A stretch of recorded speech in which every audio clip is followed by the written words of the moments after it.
Star ফেরি চিন্তাচুই সাইডে প্রত্যেকদিন সন্ধ্যার সময় একই ধরনের দৃশ্য দেখা যায় এবং নতুন নতুন টুরিস্ট দেখা যায়।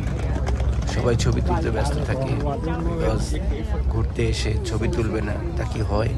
আজকের এই যুগে একটা জিনিসই তো আছে, সেলফি, ছবি, ডিজিটাল মাধ্যমগুলিতে বা সামাজিক মাধ্যমগুলিতে ডিজিটাল ফটোগুলি পোস্ট করা।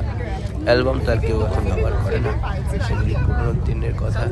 তো আমরা দেখতে পাচ্ছি এখানে টুরিস্টদের ঘোরানোর জন্য মানে সুন্দর লাইটিং করা বোর্ডগুলি রয়েছে এবং ওই পারে রয়েছে সুদৃশ্য বিল্ডিংগুলি লাইটিং করা হয় প্রত্যেক দিন রাতে, এবং সন্ধ্যা পর থেকেই আলো সজ্জা শুরু হয়ে যায় এবং রাত 8টার সময় এখানে একটা সিম্ফনি অফ মিউজিক সামথিং একটা মানে মিউজিক শো হয় এবং এই বিল্ডিংগুলির উপর থেকে আলোর ঠিকরে পরে একটা মিউজিকের সাথে সাথে একটা নতুন আবহাওয়ার সৃষ্টি করে, যেটা ট্যুরিস্টদের খুব আকর্ষিত করে।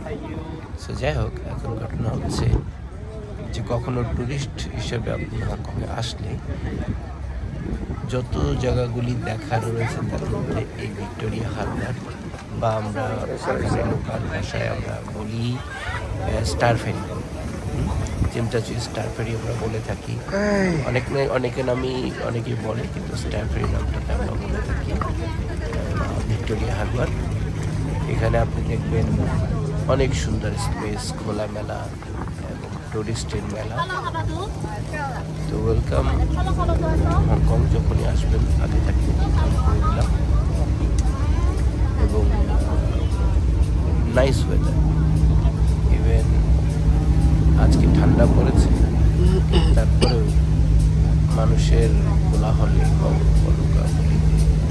খুবই সুন্দর লাগে। যাই হোক, এই ছিল আজকের ভিডিও। আপনারা